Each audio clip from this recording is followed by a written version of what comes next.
सृष्टि वर्णन में ब्रह्मा जी से मनु और शतरूपा का प्रादुर्भाव, स्वयंभू मनु के वंश का वर्णन, दक्ष प्रजापति की कन्याओं का वर्णन तथा उनका विवाह, धर्म तथा अधर्म की संतानों का विवरण।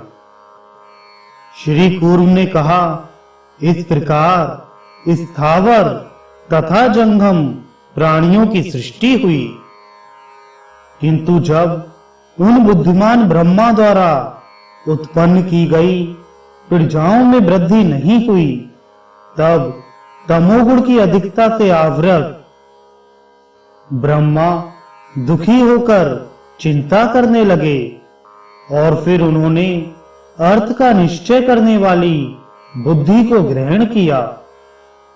तदंतर उन्होंने स्वधर्मानुसार रजोगुण एवं सत्वगुण को आवृत कर स्थित रहने वाली तथा कर्म की नियामिका तमोवृत्ति को अपनी आत्मा में देखा।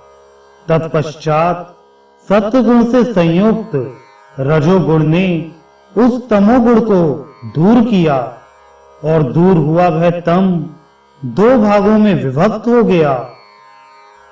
हे ब्राह्मणों, इस प्रकार दो भागों में विभक्त हुए तम से अधर्माचरण और अशुभ लक्षणों वाली हिंसा उत्पन्न हुई।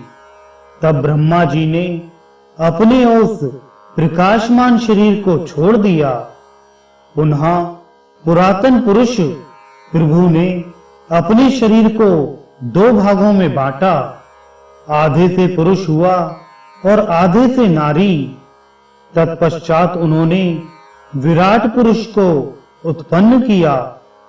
उन्होंने शतरूपा नाम वाली कल्याणमयी योगिनी नारी को बनाया। वह पृथ्वी लोक तथा ध्युलोक को अपनी महिमा से व्याप्त कर प्रतिष्ठित हुई। वह शतरूपा नाम वाली नारी योग के ऐश्वर्य एवं बल से संपन्न तथा ज्ञान विज्ञान से युक्त थी, और जो पुरुष से अव्यक्त जन्मा ब्रह्मा का विराट नामक पुत्र उत्पन्न हुआ, वह देव पुरुष मुनि स्वयंभू मनु के रूप में प्रसिद्ध हुआ।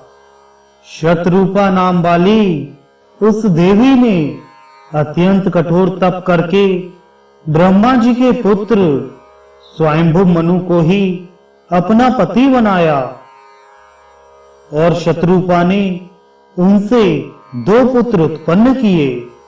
ये ही प्रियव्रत तथा उत्तानपाद नामक दो पुत्र थे। इनके अतिरिक्त दो श्रेष्ठ कन्याएं भी हुईं। उन दो कन्याओं में से स्वयंभू मनु ने प्रसूति नामक एक कन्या दक्ष प्रजापति को प्रदान की। आकुति नामक दूसरी कन्या को ब्रह्मा जी के मानस पुत्र रुचि प्रजापति ने ग्रहण किया। मानस पुत्र रुचि प्रजापति ने आकुति से दो संतानें प्राप्त की, यज्ञ और दक्षिणा, जिनसे संसार वृद्धि को प्राप्त हुआ। यज्ञ के दक्षिणा से 12 पुत्र उत्पन्न हुए, जो स्वयंभू मनवंतर में याम इस नाम से प्रसिद्ध देवता हुए। और दक्ष प्रजापति ने प्रसूति से 24 कन्याओं को उत्पन्न किया। उनके नामों को भली भांति सुनो। वे हैं श्रद्धा, लक्ष्मी, धृति, तुष्टि, पुष्टि, मेधा, क्रिया, बुद्धि, लज्जा, वपु, शांति, सिद्धि तथा 13वीं कन्या का नाम है कीर्ति। दक्ष प्रजापति की इन 13 दाक्षायणी मंगलमयी कन्याओं को धर्म ने पत्नी रूप में ग्रहण किया। उन 13 कन्याओं के अतिरिक्त इनसे सुंदर आंखों वाली दक्ष की 11 अवस्था में छोटी कन्याएं और थीं।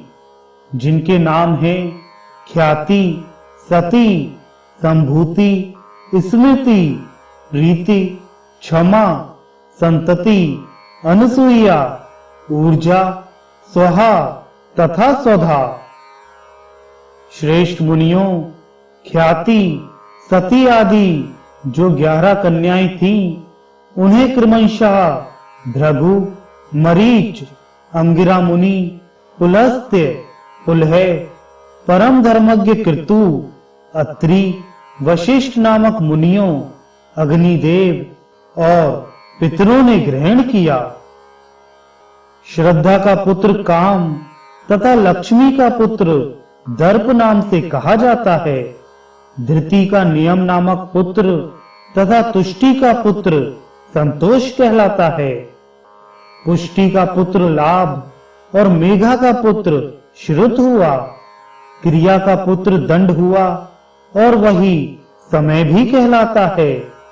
बुद्धि से बोध नामक पुत्र और उसी प्रकार अप्रमाद नामक पुत्र भी हुआ। लज्जा का विनय नामक पुत्र और बपू का व्यवसायक हुआ। क्षेम शांति का पुत्र और सुख सिद्धि का पुत्र हुआ। इसी प्रकार कीर्ति का यश नामक पुत्र हुआ। ये सभी धर्म के पुत्र हुए। काम का हर्ष नामक पुत्र हुआ, जो देवताओं को आनंद देने वाला हुआ। यही इतनी धर्म की सुखदायक सृष्टि कहलाती है।